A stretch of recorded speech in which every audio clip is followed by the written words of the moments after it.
Thank you very much. It's truly an honor to be on this panel and be a part of such an important conversation.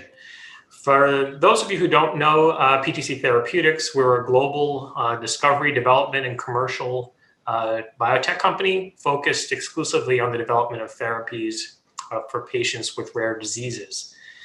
Clearly, as has been already talked about by several of my fellow panel members today, clinical trials, clinical development, and industry has been impacted in so many ways by the COVID-19 pandemic. And I'm incredibly proud of the dedication of our teams to continue to deliver on our longstanding commitment to patients with rare diseases.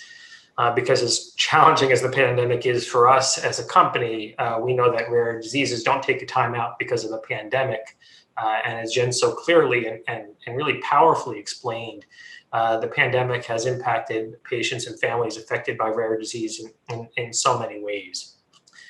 As a result of our efforts over the past few months to deal with the pandemic, we've learned a number of important lessons for both drug development as well as commercialization that are going to be incredibly relevant to us as we move forward and hopefully soon emerge from the pandemic. Let me first touch on a few of the challenges that we had in our clinical development programs and clinical trials, and then I'll mention briefly some of the challenges and solutions we developed to help patients who receive one of our commercially available drugs. First, let me talk about clinical development. So at the time the pandemic hit, we had several ongoing global trials, including study sites in early hotspots like China and Italy. So we had issues right away in terms of being able to continue our ongoing studies with minimal disruption and minimal missed assessments of patients. This was particularly important in that two of our clinical trials that were ongoing at the time were potential registrational trials where really everything had to be done in accordance with the protocols. So the first major challenge we had was in delivering investigational drugs, so either drug or placebo to sites, many of which were either closed or in some cases where we had sites in remote parts of countries severely impacted by disease, we simply had to find ways to transport drug there. This was really a Herculean effort that included identifying alternative sites where that could receive drug and that the patients could get to. This in one case involved shipping drug to a neighboring country. And patient family was able to drive across the border to receive drug. We also had to identify new courier services or private courier services that would be able to make sure that drug supply got to patients so there was no interruption. Obviously, going forward, once we were into the pandemic, we started making arrangements to ensure that shipments of drug occurred much, much sooner than typically would, so that we would minimize any risk for delays. The next challenge we had was enrolling patients in ongoing trials and completing the assessments for patients already in trials. This obviously was a challenge due to the fact that many study sites were closed to any elective visits. The hospitals were overrun with COVID, and it was just not possible to have the sites operating to do clinical trial evaluation. The other challenge, of course, was getting patients to the study sites. That was also a challenge due to limited transportation. And of course, as Anil mentioned in his opening remarks, and Jen certainly articulated, patients with rare diseases are at risk for routine seasonal colds and viruses. And you can imagine the risk now posed by even more life-threatening entities such as COVID. And so this required us to make changes to our study protocols that would expand study visit windows to allow there for being more of an opportunity to get to the site and still have critical study evaluations. We also had to alter the plans to analyze our data at the end of the trial to make clear how we would handle missed visits, and also incorporate into our protocols the potential where possible to conduct remote assessments by video conferencing.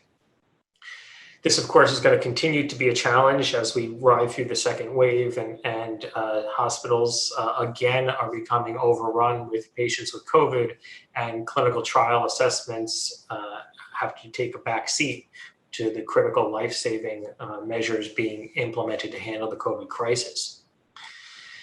This issue, though, was particularly problematic for trials that involved procedures. So we had two studies where you can't do remote procedures. One involved muscle biopsies, and Jen referred to this issue with a trial earlier. We had muscle biopsies scheduled to occur in patients in the trial, and the study site closed all elective procedures. We also have a gene therapy product that's in development that is administered through a surgical procedure, a neurosurgical procedure. And obviously, those procedures couldn't go on because they were not deemed critical in the face of COVID. And obviously, those procedures can't be done remotely. So this was clearly an impact to those trials. Fortunately, we were able to take advantage of the window of opening after the first wave to be able to get those procedures done. But that certainly is a real challenge when you have procedures in a trial that can't practically be achieved anyplace else than the study site itself. Another area where we experienced delays was from our partners who help manufacture our drug products. Many of these contract manufacturing organizations were not only limited themselves by COVID, either having to shut down their facilities or limited workforce so that safe social distance measures can be employed, but many of them were also involved in the vaccine or other COVID therapeutic efforts. So there was a deprioritization of all non-COVID related activities. In addition to the ongoing clinical trials, we were also planning to initiate 4 new clinical trials in 2020. And again, for our teams, this was critical that we got these trials started because, obviously, as we said, that rare disease doesn't wait for the pandemic to be over, and we very much wanted to advance our therapies into critical clinical trials. And I'm proud to share that we were able to initiate all 4 clinical trials. This obviously took a tremendous effort on the part of our teams as well as our partners, including patient foundations who helped in these efforts, as well as others to make sure that we can get these trials off the ground. Now, obviously, as we started these trials, we were able to incorporate many of the learnings from early on in the pandemic, and we were able to modify protocols to allow for remote assessments by video, the ability to have visiting nurses be able to travel to patients' home to draw critical labs if study sites closed, also expanding study assessment windows to give every participant in the trial a chance to make sure they could adhere to the protocol. In starting these trials, we were also very thoughtful in terms of geographic location of site activation. We wanted to make sure that we had geographic diversity in the trial, given the fact that certainly through much of the early and late summer and early fall, there was really the pandemic really ping-ponged from spot to spot. So we wanted to make sure we had sites available so that enrollment could occur even if the pandemic hotspot was occurring in another area. One additional clinical trial we undertook was the initiation of a trial to treat COVID-19. It was very important to our company to try and help and contribute to fighting the pandemic. And we knew we had a compound that was in development for a form of leukemia that had both antiviral and anti-cytokine storm activity. It was an oral therapeutic that we thought could be particularly helpful in combating COVID.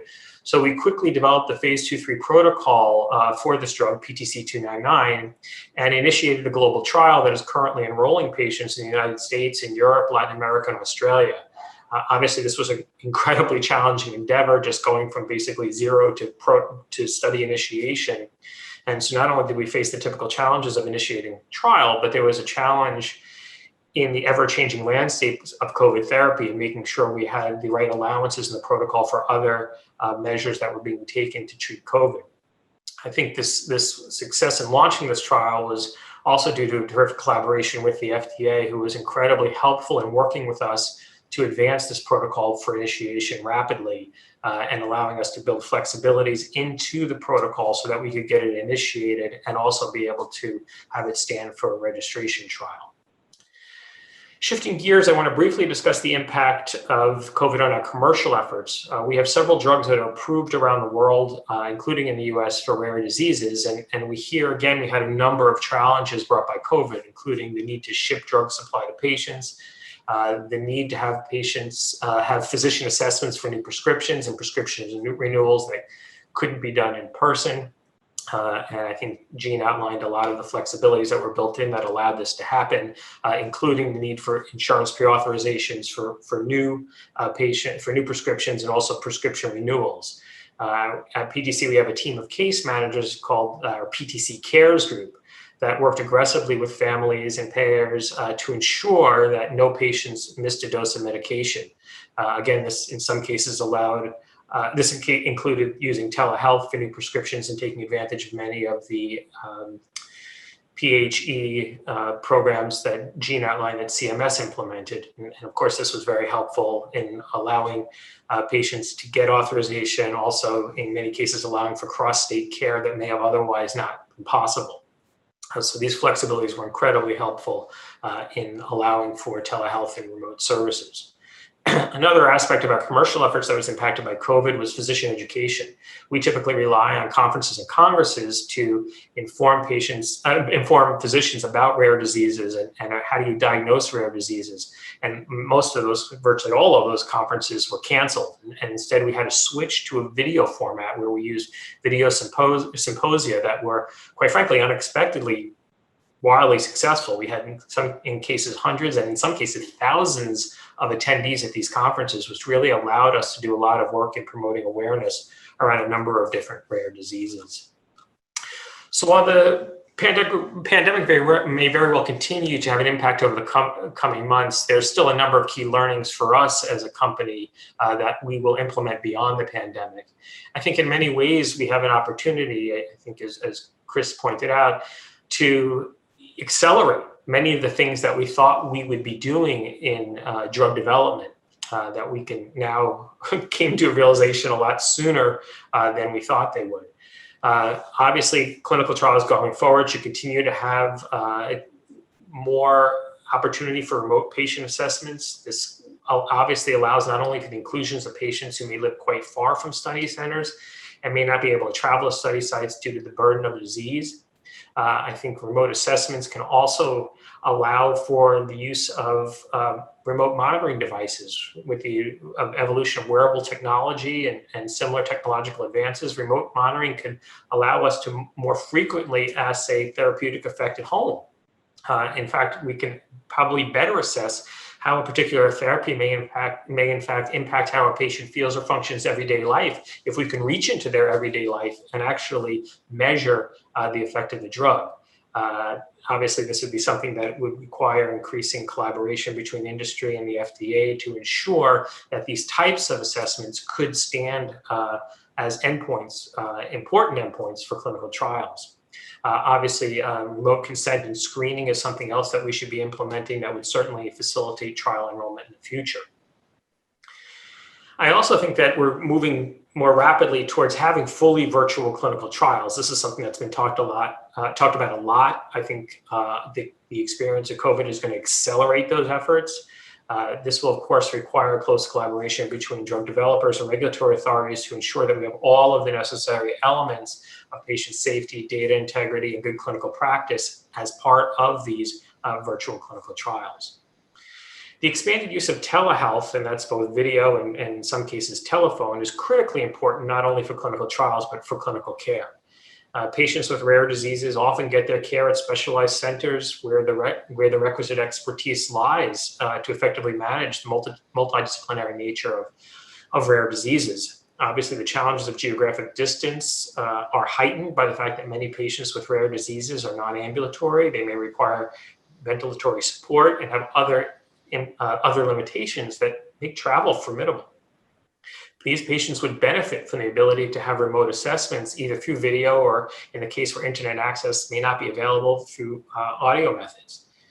This may also involve care across state lines. So certainly many of the public health emergency measures that Jean mentioned were put in place.